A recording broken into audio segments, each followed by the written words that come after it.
Hey, Kelly Malazzi, what's that new logo up there on the top?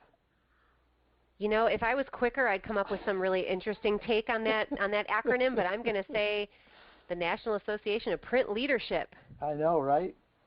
What's I that know. all This is about, Bill? well, I've taken them over. You're Don't freaking me believe what out. you hear. Yeah, I mean, Aspire 4 has bought NAPL. No, I have. Yeah, a press release has gone out, and I have joined the NAPL advisory team, so I'm going to be working with them. And Congratulations. yeah, thank you very much. I think they really just want me for their basketball team. I think that's it. Who wouldn't? Yeah, right. Oh, you see, you ever see me play basketball? So, but we're still going to do these short attention span webinars, Kelly. So let's talk about 5 questions that you would want to ask a buyer. Now, recently we did one on 10 things to ask a customer, or whatever it was, 7 things to ask a customer. This one's just a little bit different, and this is just kind of a little twist on that because this gets down to, all right, you're sitting with someone that you don't do business with.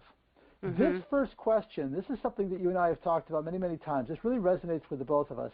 Why would we ask someone this question? What are we trying to get out of it? Well, really, because you're trying to unseat an incumbent, and the premise here is that the current supplier has stopped working for their business and is just taking orders. So what you want to try to uncover here or convey is that you bring new ideas, you bring value to the table, and so you want to kind of shake their tree a little bit to get them thinking that there's something newer and better out there. All right? And I totally agree. I think it's exactly what we're looking for. We want to know if they are just sitting on their heels because you know what if a buyer said to me, you know what, my vendor is constantly bringing me new ideas, I think I might stand up, shake hands, and say, you know what, let me tell you something, never leave them. Yeah. You know, thank you. Don't Mhm. ever leave that vendor.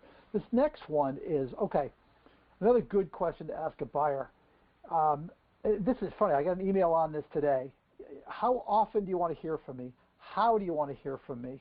So let's say you walk out, and this is the very first sales call you've made, and they say, "Wow, this looks really good, Bill. Thanks very much." Now, you think to yourself, "Wow, that's great." But what happens oftentimes, Kelly, as you know, is that you never hear from them again. Right. They just drift off, and by asking this question, you're getting them to commit right away. So I would think, and correct me if I'm wrong here, but I would think that if they said email and they don't respond to email, you've got something to hold them to, Yeah. right? Right? I mean, Yeah, I mean, I was just going to say this to me, this is closing language. This is really, as you yeah. said, this is a way to gain some buy-in from them and let them know, look, I believe that this is now a relationship. You're not I'm just not going to walk out the door and say, "Wow, that was a great meeting," and you're never going to hear from me again. You're really saying to them, Mm. we are now going to be in communication. So, yeah, and whatever they tell you, you should really hold to. And as you said, Bill, if they don't hold up their end of the bargain, you know, you kind of do that, kind of scratch your head and go, I'm a little confused because when we met Mm. on the 12th, you said, Mm-hmm. dot dot dot. So, Well, and especially after a quote. I mean, how frustrating is it that you give somebody a price and then you follow up, follow up, follow up, and you never hear from them? Get that commitment right now.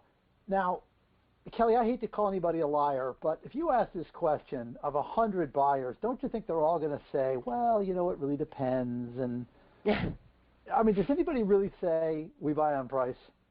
I would say we get 3 quotes, but can you trust the answer to this question is my question.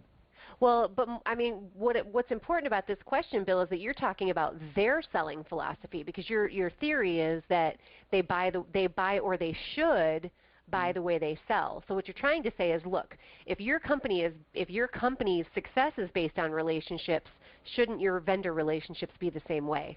Okay?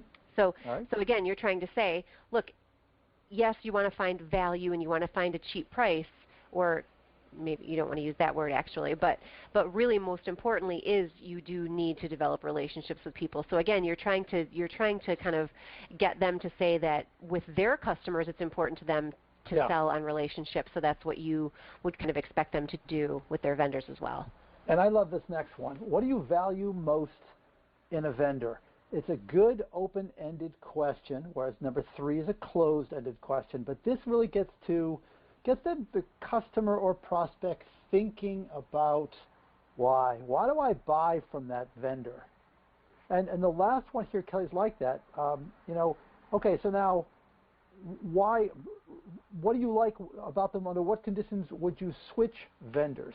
And here, and again, I put them both up there because what I'm trying to do here, when I'm asking these questions, is I'm trying to find the words that I can later throw back at them, for lack of a better phrase, right? Yeah. They come back and they say, we value integrity and character. Well, my proposal is going to use those words in it.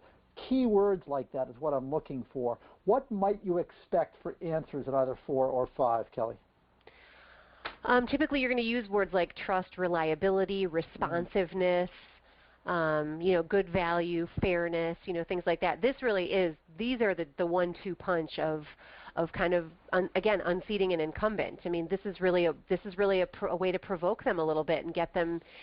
The most important thing when you ask these questions is to be quiet after you ask them. Don't put words in their mouth. I know I say this all the time, but don't say, what do you value most in a vendor? Is it price? Is it turnaround time? Is it quality? You have to let them, even if it's an uncomfortable silence, you've got to let them stew on that and respond to you. And then, as you said, Bill, kind of repeat those words back, maybe even more than once. Okay. Well, there's food for thought. There's probably another 5 questions out there that you could ask, but we really want to throw some ideas out there so that, again, the idea is to stimulate conversation and then make notes of what it is they are saying in response so that you can use those words later on, because they really will, trust me on this, they really will make a huge difference. Kelly, thanks very much. Wonderful job as ever. Thanks, Bill. And we'll talk to you all next week on another short attention span webinar.